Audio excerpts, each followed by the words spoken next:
Boa tarde, meus amigos, boa tarde, minhas amigas. Deixa eu só fechar uma portinha aqui que está atrapalhando. Boa tarde a todos. Nós estamos aqui na Sociedade de Estudos Espíritas Francisco de Assis, hoje é 3 de outubro de 2024. E eu estou muito contente que recebi uma notícia agora que a minha sogra vai, se tornou tataravó hoje.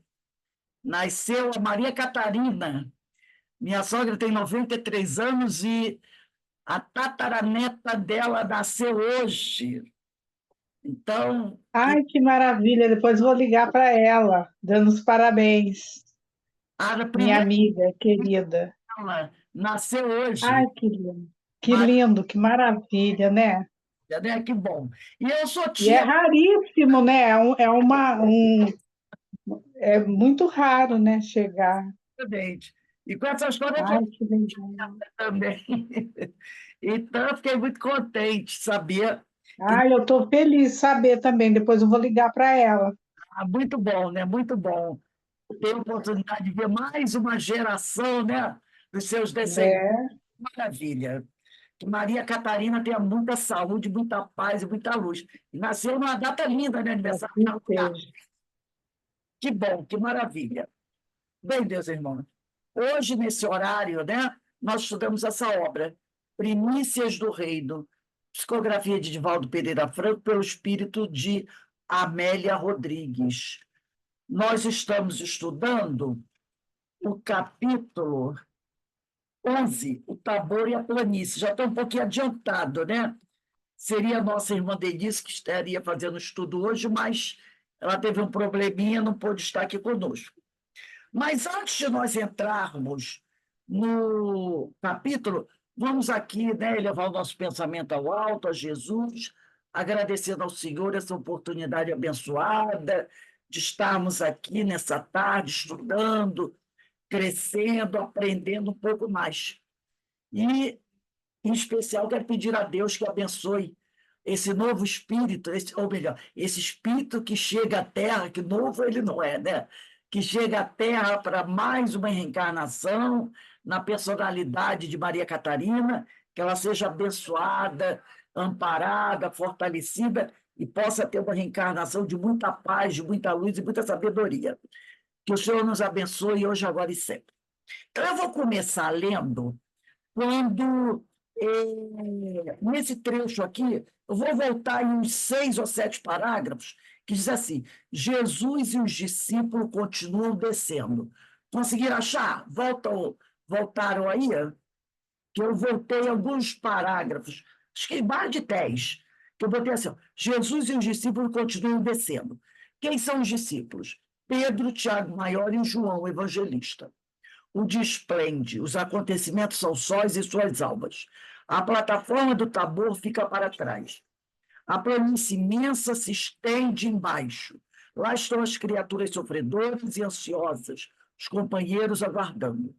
Amedrontados, os discípulos se revezam. Afasta-te, Satanás, exclama Judas, irado, enquanto o obsesso ulula. Obsesso quer dizer o obsediado, né?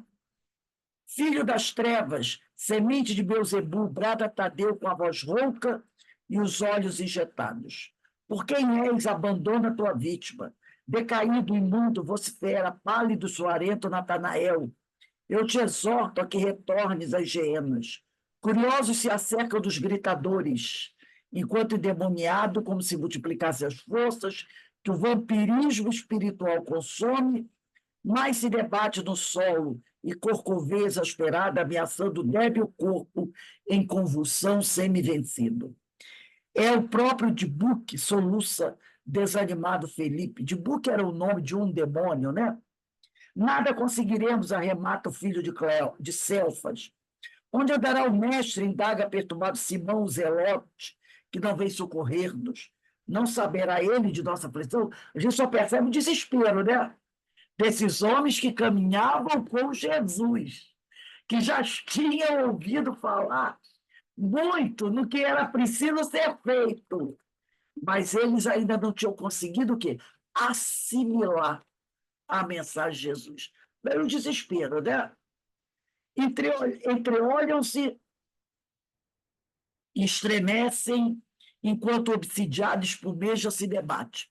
Quer dizer, até aqui, ninguém ajudou. Percebeu? Ninguém ajudou.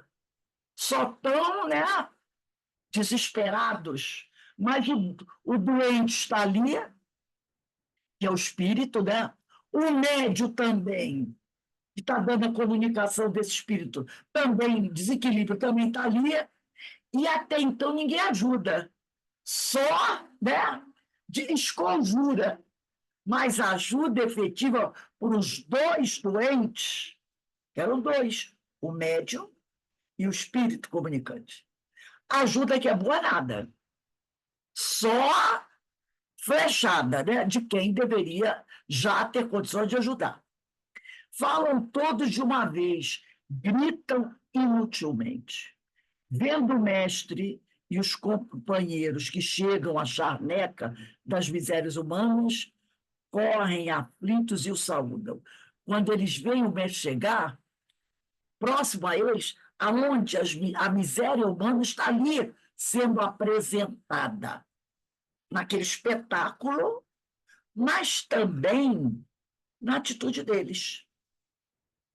Na atitude deles. E é que discutir com eles? Interroga sereno o Senhor. Aí Jesus pergunta, né? Mestre, trouxe-te o meu filho, diz o homem, né?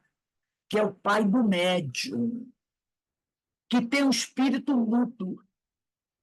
E este, onde quer que o apanhe, despedaçam. E ele espuma e range os dentes, e vai se secando. Eu disse aos teus discípulos que os expulsassem, e não puderam. Olha aí. O homem trouxe o filho para quem ele sabia ou achava que poderiam ajudar. Mas os discípulos não sabiam o que fazer. E, pelo contrário, até pioravam a situação com aquelas imprecações. Aí o homem diz: se podes, apela o pai, salva o meu filho. Se tu podes crer, tudo é possível que crê. Jesus responde.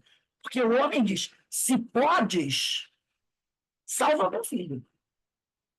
Se o senhor sabe como fazer, salva meu filho. E Jesus diz: se tu podes crer, tudo é possível que crê. Eu creio, Senhor. Ajuda a minha incredulidade. Quer dizer, ele diz o quê? Eu creio, mas ainda sou fraco. Né? Tanto que ele está desesperado com o filho ali. Ajuda a minha incredulidade. Quem está falando é o pai, né? Eu creio é o pai, né? Eu creio, porque Jesus diz: se tu podes crer, tudo é possível ao que crê. E ele diz: eu creio, Senhor. Ajuda a minha incredulidade. Quer dizer, eu acredito, mas eu ainda, né? Tipo assim, tu tem fé? Eu tenho fé, mas a minha fé ainda é um pouquinho vacilante, né? Ajuda a minha incredulidade. O Rabi se comove. O semblante sereno expressa toda a angústia do seu espírito. Sem qualquer mágoa, fita o companheiro. Aí Jesus dá aquela olhada, né? Para os companheiros que ali estão. Seria uma mágoa, mas ele observa que eles já poderiam ter tomado uma providência, né? E os admoesta com veemência e compaixão. Ele, sem mágoa, mas chama a atenção deles. Chama a atenção deles. E chama de uma forma firme, mas com compaixão. Compreende as fraquezas dos convidados a esparzir a semente da boa nova. Aqueles 12 homens tinham sido convidados a divulgar a palavra do Senhor, a boa nova. Mas se mostravam ali ainda o quê? Muito fragilizados, muito fracos ainda. Apesar de muitos já terem recebido, ainda não conseguiam colocar em prática o que tinham recebido.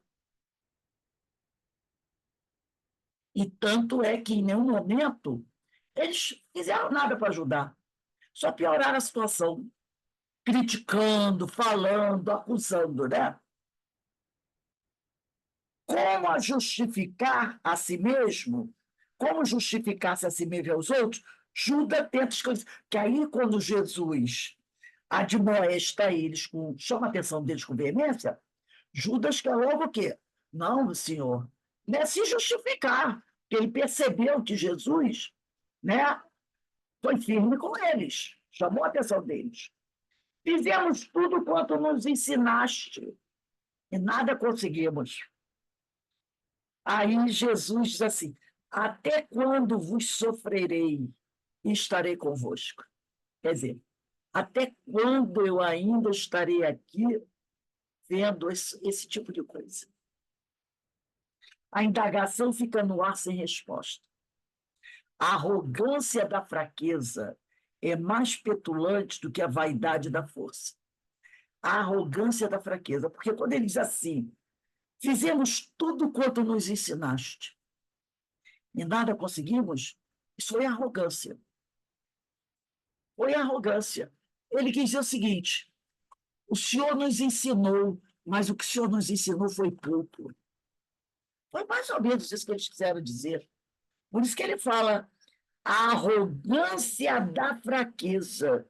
Fizemos tudo que nos ensinaste. Quer dizer, conhecimento nós temos. Tudo que o Senhor ensinou, nós fizemos. Mas nada conseguimos. Quer dizer, a culpa não é nossa. Ensinou mal, ensinou mal. Pouco. Ensinou Pouco. pouco. Entendeu? Fizemos tudo que o Senhor ensinou e É nós, né? não deu certo. O que eles estão fazendo? Criticando Jesus. O Senhor tinha que ter ensinado mais.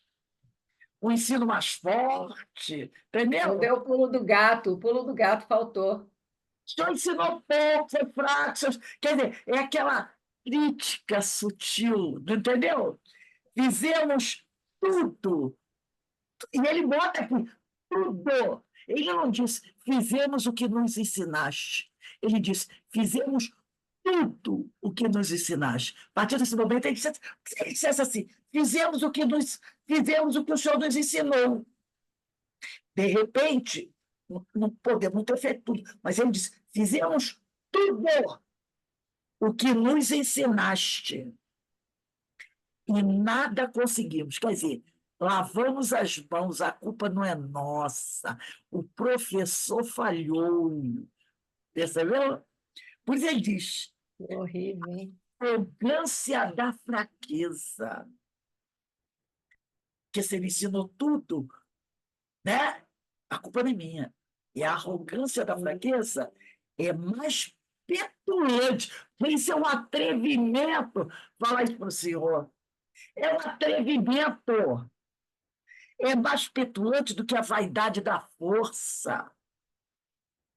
Né? O sinal do fracasso do orgulho é como chaga de fogo a requeimar. O sinal do fracasso do orgulho. Né? Fizemos tudo. Conhecimento que o Senhor nos passou, nós assimilamos. Então, para a gente está tudo bem. Agora, dá licença, né? Da próxima vez, dá uma aula mais completa. Mais ou menos isso. Que horror, meu Deus! Espírito mudo e surdo. Pálido e fraco, o moço sorriu. O médio, né, o doente. Havia gratidão sem palavras. Osculou, quer dizer, beijou a mão do rabi e, conduzido pelo pai em êxtase de alegria, seguiram ambos no rumo do lar. Quer dizer, Jesus falou com o Espírito, né? É que eu não coloquei, eu não... Depois a gente vai pegar o versículo, né, que tem aqui na Bíblia. Deixa eu ver se eu acho aqui rapidinho. Só para...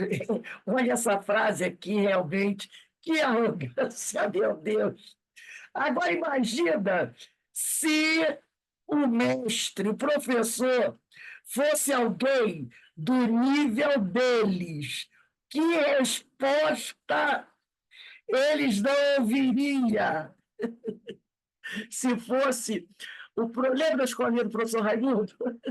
Se fosse, alguém já viu aquele seriado? Quando o aluno falava, às vezes, alguma coisa assim, né? E ele dizia, seu não sei o quê, se dirigindo aos alunos, né? Mais ou menos assim, né? E tá lá em Marcos, quem quiser botar aí, ó, espírito mudo e surdo. Vendo Jesus que a multidão concorria, repreendeu o espírito imundo, dizendo-lhe, espírito mudo e surdo, eu te ordeno, sai deste jovem e nunca mais tornes a ele. Marcos capítulo 9, versículo 25. Marcos 9, versículo 25. Como nós somos petulantes, né? E essa frase está onde? Fizemos tudo quanto está. Isso está aqui no. Eu vou olhar agora. Marcos 9, versículo 25. Vou olhar aqui. É realmente, meu Deus. É... Aí a gente diz assim: era para quem ficasse mudo e surdo, quem falou isso. Né? Está aqui, Marcos 9, versículo 25. A história do jovem epilético, né? Eu vou ler aqui para a gente. Começa no Marcos 14, diz assim, Marcos 9, versículo 14, o jovem epilético. Depois aproximou-se do discípulo, viu ao redor dois deles grande multidão, e os escribas a discutir com eles. Todo aquele povo, vendo de surpresa Jesus, acorreu a ele para saudá-lo. Ele lhes perguntou, que estáis discutindo com eles? Né? Que os discípulos estavam discutindo com ele. Respondeu o homem dentre a multidão: Mestre, eu te trouxe meu filho, que tem o espírito mudo. Este, onde quer que eu apanhe, lança-o por terra, e ele espuma, arranja os dentes e fica endurecido. Roguei a teus discípulos que os expelissem, mas não puderam. Respondeu Jesus: Ó geração incrédula, até quando estarei convosco? Até quando vos hei de aturar? Trazei-mo cá. Eles lhe trouxeram. Assim que o menino avistou Jesus, o espírito o agitou fortemente. Caiu por terra e revolvia-se espumando. Jesus perguntou ao pai: Há quanto tempo lhe acontece isto? Desde a infância, respondeu-lhe, e tem-no lançado muitas vezes ao fogo e à água para o matar. Se tu, porém, podes alguma coisa, ajuda-nos, compadece-te de nós. Disse-lhe Jesus: Se podes alguma coisa, tudo é possível ao que crê.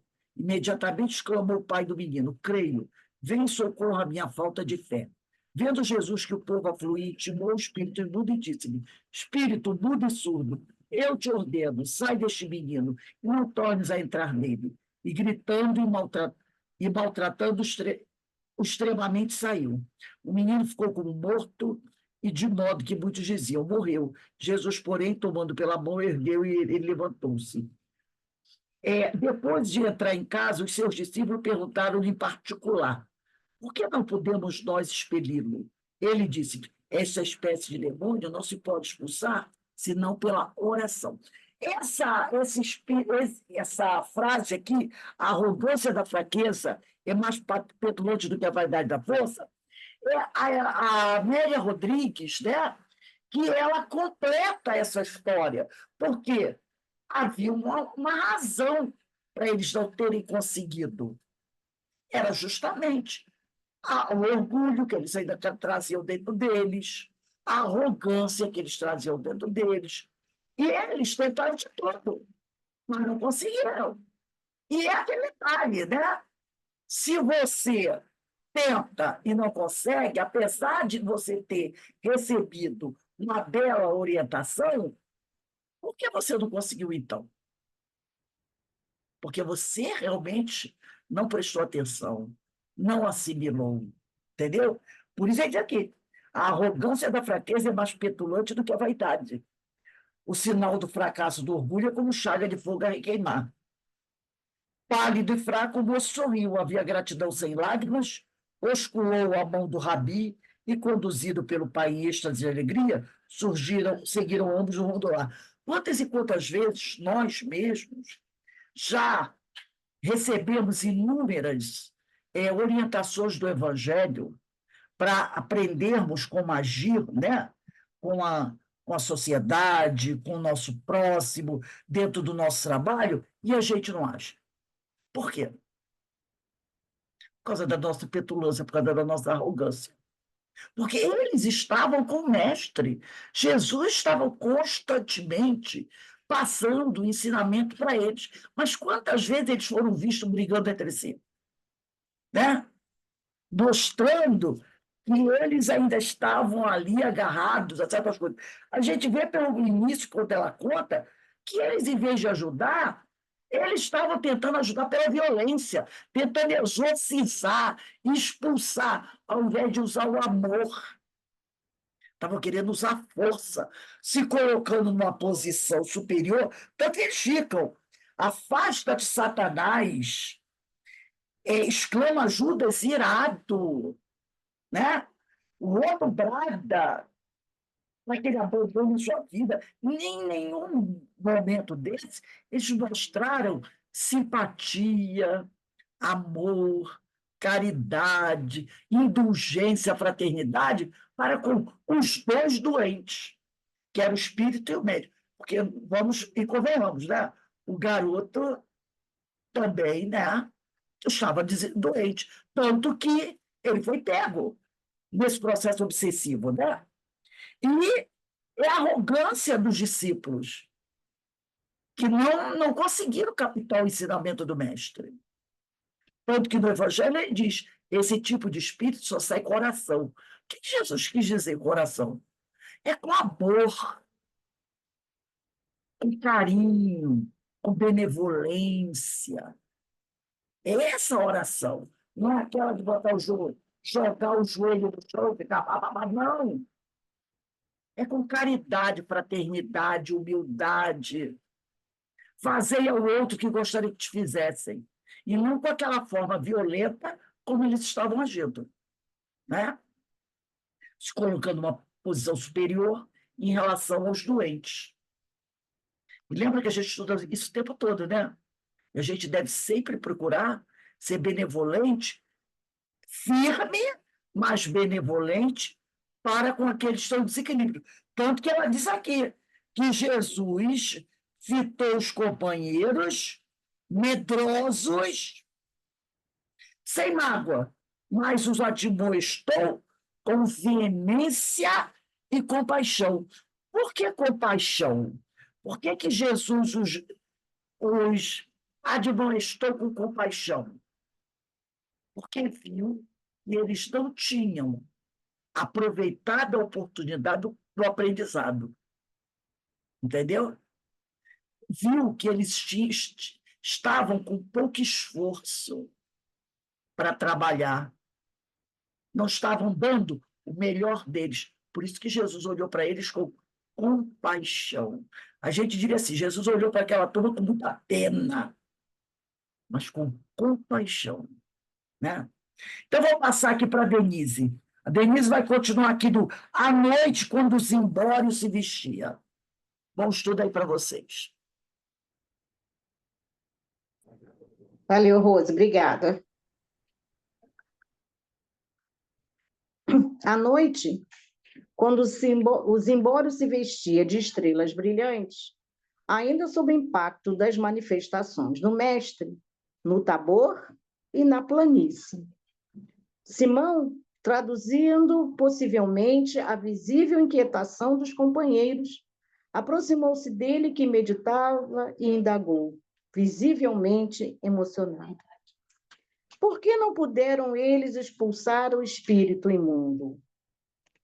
Esta casta, como a Rose leu lá em Mateus, né?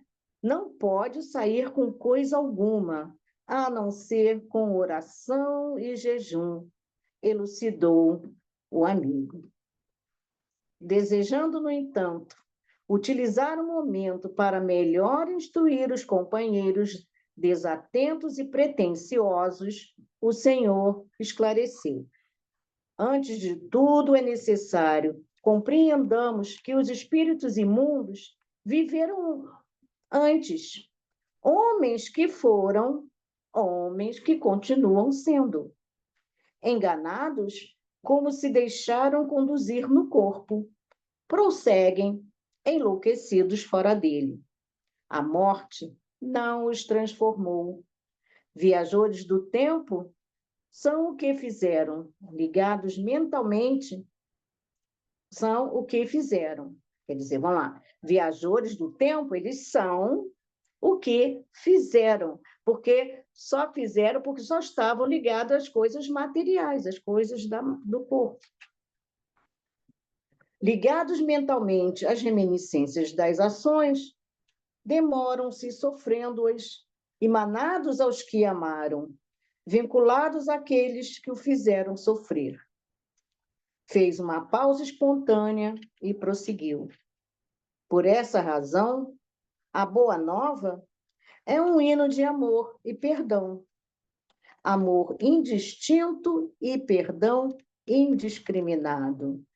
Então, Jesus, como não perdia oportunidade nenhuma de ensinar, né, abria sua boca para as palavras, somente as palavras que fossem necessárias àquele momento para que a gente pudesse absorver todo esse ensinamento, ele se utilizava de todas as ocasiões. Não tinha uma vírgula, uma folha que caísse que ele não aproveitasse para ensinar, né? Denise, quando ele fala, só um Fala, instantinho, querida, fala. é até uma dúvida ou uma afirmação. Quando ele fala aqui em cima, esta casta não pode sair com coisa alguma, a não ser com oração e jejum. Esse jejum não é de alimentação, é jejum de Não, sentimentos, né? isso, das Da palavras, porque os arrogância. sentimentos, exatamente, os sentimentos que eles estavam tendo não era de amor. Não era de As amor. palavras que saíam da boca deles refletiam o sentimento deles. Sim, com Né? violência. Eles Então, o queriam jejum, exatamente, não é dúvida, não, é violência, com uma boa arrogância, com explicação. superioridade, nada disso que podia, Exatamente, deveria fazer, nada né? disso, o que eles estavam fazendo, por isso que eles não conseguiam, simplesmente. Eu tô achando baixo, vocês estão me Não, ouvindo bem? tá bom, Denise. Então, exatamente, esse jejum, o jejum das coisas que não Sentimentos serviriam para baixos, isso, né? Sentimentos inferiores, né? principalmente, exatamente. Ele não disse que não se pode nem falar raca a um amigo, né, que eles falavam cuspindo de lado, nenhuma palavra torpe se pode falar para o outro, ele já tinha dito isso. Então, a lição ainda não tinha sido assimilada, né? Eu acho que agora precisou, tá vendo? Nem a Precisou gente desse, conseguiu ainda, né? Nem a gente conseguiu ainda, né? precisou desse inimigo, né? Porque eles estavam com medo dele, do espírito, né? Do obsessor. Eles estavam com medo dele ainda. Sim. Então, tinha toda aquela. Eles não conseguiram por vários motivos ali, principalmente por falta de amor, como a Rose falou, né? Diante deles, nossos irmãos, na sombra da ignorância, nenhuma força possui, força senão a força do amor. Então, na sombra da ignorância, a da força, não consegue, só pela força do amor. Não apenas expulsá-los daquele convívio a que se agregam parasitalmente, mas também socorrê-los, enlaçando-os com amor. Então, não é só livrar o obsidiado do obsessor, é abraçar também o obsidiado para que ele seja esclarecido. Né? A gente lembra de Bezerra de Menezes, ao conversar com o espírito que estava obsidiando o filho dele há não sei quantos anos. E ele cedeu aquele amor que Bezerra de Menezes tem por nós, né? As suas palavras, refletiu e cedeu. Mas e até avisou, olha, ele também está muito ligado a mim, ele também vai sentir falta da minha energia, então ele não vai conseguir. Mas como a morte é só uma parada, né? É só uma mudança de estado, que pelo menos ele fique na próxima encarnação, né, com menos sequelas, vamos dizer assim, né, com pelo menos ressarcindo menos, porque o que ele ressarciu com esse irmão, né, com esse espírito, foi algo assim bem dificultoso para ele. E a gente sabe que na próxima encarnação dele também viria com as sequelas, vamos dizer assim, né, dessa obsessão. Porém, nada é feito de forma. A bateria não está acabando. Nada é feito de Aleatória, né? forma aleatória, exatamente. Então, tem a sua razão de ser. Carmen, você pode ler um pouquinho, que eu vou pegar ali o carregador? Tá, tá. Novamente, novamente silenciou e envolveu os amigos num olhar de bondade para logo continuar. São nossos irmãos da retaguarda, perdidos na ilusão das carnes, a que teimosamente pretendem continuar ligados. Não se prepararam para a verdade. É em razão disso que a mensagem de vida não se reveste das indumentárias fantasiosas tão do agrado geral. É semente de luz para a fecundação no solo do espírito. Diante, pois, deles, possessos e possessores, só a oração do amor infatigável aqui embaixo, e o jejum das paixões conseguem mitigar a sede em que se entredevoram, entregando-os aos trabalhadores da obra de nosso Pai, que em toda parte estão cooperando com amor incessantemente. Então, aqui é perfeito, ele traz exatamente isso que a gente está comentando, né? Da questão dessa mensagem da vida, e muitas vezes não entendemos isso, né? Não assimilamos, não assimilamos com profundidade. E aqui ele fala aquilo que eu estava comentando antes, a questão do jejum das paixões. O que são as paixões? O orgulho, a vaidade, o egoísmo, a arrogância, como eles falaram com Jesus, né? A violência. Então, isso tudo faz parte, né? E como isso traz para nós, assim, eu fico pensando, uma lição importante quando a gente trata com os nossos, as nossas relações aí, pessoas do nosso convívio, e muitas vezes pessoas com muita dificuldade, né? E às vezes a gente tem embate, né? E a gente quer se mostrar superior, quer se mostrar mais sábio, mais isso, mais aquilo. E é justamente o que a gente tem que baixar a bola, né? E tratar com amor e ter compaixão, né? Ter compaixão para com todos. Que ensinamento, meu Deus do céu, Nossa Senhora. Ô, Carmen, eu me lembro que em outros grupos de estudo circulou um vídeo do Clóvis Nunes, né? Que ele falava da mediunidade. Eu acho que você assistiu esse vídeo. Será? Mas, num trecho do vídeo, ele falava da mediunidade de efeitos físicos, né, de situações registradas de que troncos passam pelo telhado, não quebra o telhado e atinge a cama, coisas desse tipo assim.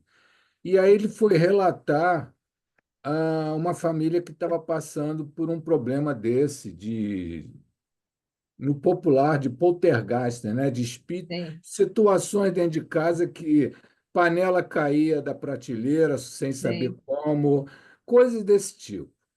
E aí veio um representante de um segmento religioso chamado pela família, e chamar um outro familiar também, que era ligado à doutrina, chamou o Clóvis Nunes. Então ele foi lá e chegou, já estava lá o grupo do outro segmento religioso tentando resolver a questão, só que era isso que os discípulos tavam, fizeram com esse espírito. Não tratava com amor, né?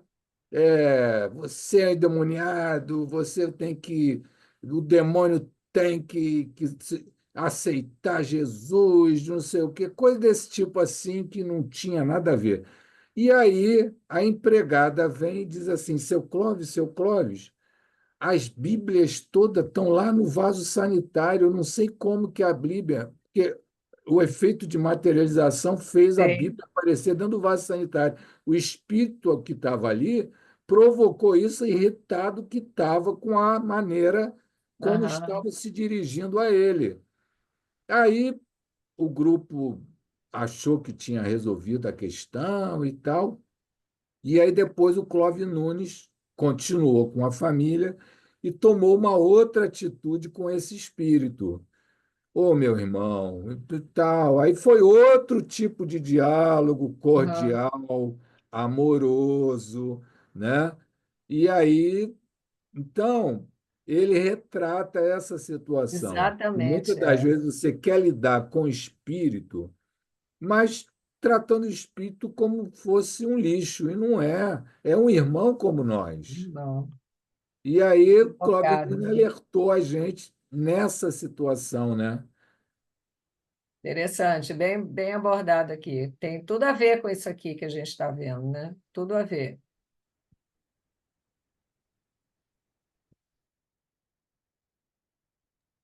Ó, Carmen, onde é que você parou? Eu parei exatamente aqui. Se amardes. Ah, no último parágrafo, último parágrafo. Último. depois do asterisco. Ah, tá.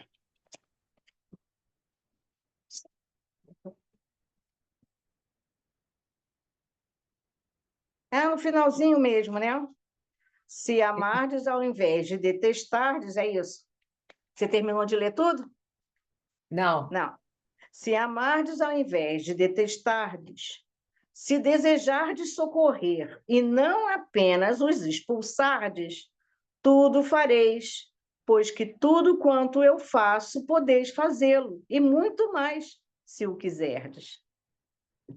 No leve ar da noite bailavam suaves brisas, espraiando para o futuro a palavra do Rabi, como antevisão gloriosa para os dias por vindouros da humanidade.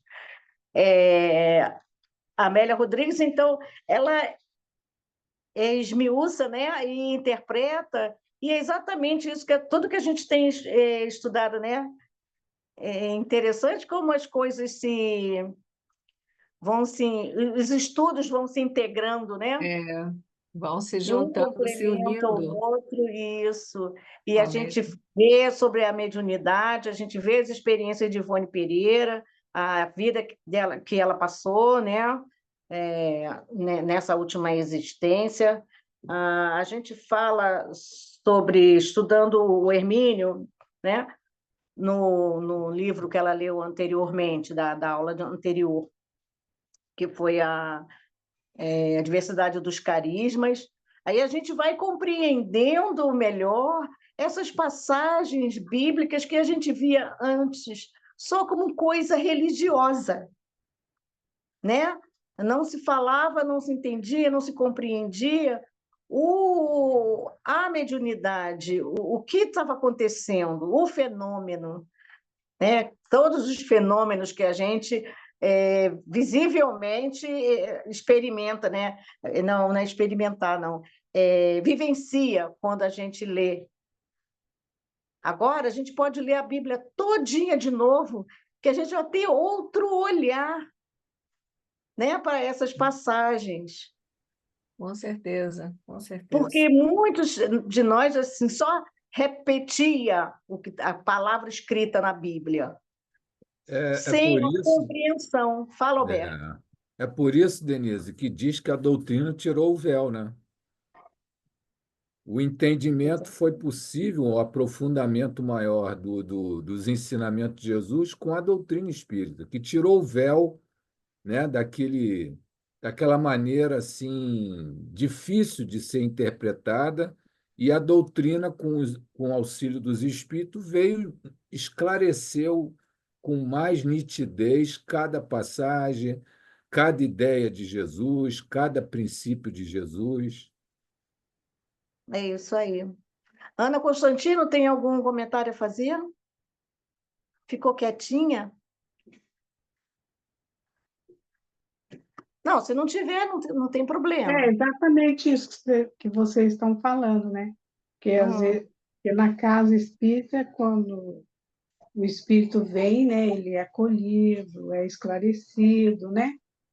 E em outras crenças, ele é expulso, né? Quer dizer, maltratado, xingado, né? Então, é exatamente isso. Mas não é só E, em outras, não, hein? Tem ainda centros espíritas também que ainda não compreenderam que não é expulsão ainda, né? é, Ainda os trata com... Isso eu estou falando como até se mesmo os pelos encarnados relatos, também, né? Pelos a- relatos. até os Fala. encarnados mesmo que chega lá, às vezes com alguns problemas, às vezes pessoas complicadinhas, né? Não são Uhum. bem, não são bem entendidas e É, acabam, porque a gente realmente ainda não assimilou é, esse amor, né? O até entendimento desse amor, né? dentro de Mas a casa gente, mesmo, na família. isso aí, Às vezes a lendo, gente tem falando, uma conversando com a pessoa, às vezes, pessoa. complicada, a gente não sabe lidar, se Uhum. revolta, né? É, Então, a gente ainda está nesse processo ainda de teimosia, né? é tipo assim, tá dando trabalho, então se livra dele. É, por aí. Tá dando trabalho, então se livra. Expulsar é o se livrar. Então, e aqui que é esse tipo, essa casta não é dessa forma, não é xingando, não é com grosseria, não é maltratando, é simplesmente amando, É. amando. Só o amor E mesmo é que também vai. essa questão, a questão também de impor também é uma violência, né? De querer Isso, impor uma impor a coisa. sua. É, eu estou no processo ainda, assim, bem mais consciente agora, sabe? Bem mais consciente agora. Outras Até, coisas, fala. até a situação também de pais com filhos adolescentes, né? Até a maneira também, que é complicado, que é um conflito de geração, né? E às vezes os pais querem impor uma coisa, é um tipo assim, que no fundo a gente acaba desrespeitando o livre-arbítrio do outro, né? Mas às vezes o filho tem, às vezes ele tem que quebrar a cara para saber realmente o que está certo e o que não está, né? Porque não adianta, tudo bem, a gente fala, dá exemplo, aquela coisa toda, mas fica difícil um pai, uma mãe querer impedir o filho de fazer tal coisa, né? Ele quer experimentar, ou então ele acha que com ele está tudo certo, não vai acontecer nada, e de repente acaba, né? Às vezes nem acontece nada mesmo, mas e os pais às vezes ficam tão assim protegendo tanto que às vezes acaba querendo, sabe, Isso, desrespeitando mesmo o livre-arbítrio, né? isso. Mas a gente sabe que É o nós que somos acontece. responsáveis, né? Não, Então, a gente é responsável, a gente não vai abandonar, mas isso, acontece que tem pais que às vezes extrapolam, exatamente, né? exatamente. Então, é tudo na medida e com amor, É né? tudo na medida, Carla, que é difícil, né? Mas não é impossível. Não nasce com bula, Até né? porque é um Se viesse com aprendizado, né? guia. Porque a gente não vem com diploma de pai e mãe, nem os filhos vêm com uma bula, alguma coisa assim, né? Então é um aprendizado mesmo, uma troca, você se aprende, cada filha de um jeito, né? E como a E gente sabe que são espíritos, né? Quando a Então, gente consegue ver dessa maneira, né? Quando somos a espíritos. conversa é de espírito para espírito, né? Aí a coisa já fica melhor, fica mais Tá suave. bom, então a gente vai parar por aqui. Vocês me perdoem o atraso, eu não consegui pegar nem Uber, nem 99, e nem ônibus, que eu estava com muito volume e não podia com o braço na tipóia, então foi um pouquinho complicado. Mas cheguei, eu agradeço a vocês, agradeço a Rose pela paciência, agradeço a Carmen, Carmen, pelo amor de Deus, me socorre. Mas a gente vai desenrolando aí. Está meio enrolado, mas a gente vai desenrolando aos poucos. Tá bom? E, por favor, tenham paciência comigo. Então, eu agradeço a vocês pela companhia. Vamos agradecer ao nosso pai pela oportunidade, mais uma oportunidade que temos de estudar essas lições maravilhosas e da forma com que Amélia Rodrigues nos traz. Então, Graças a Deus.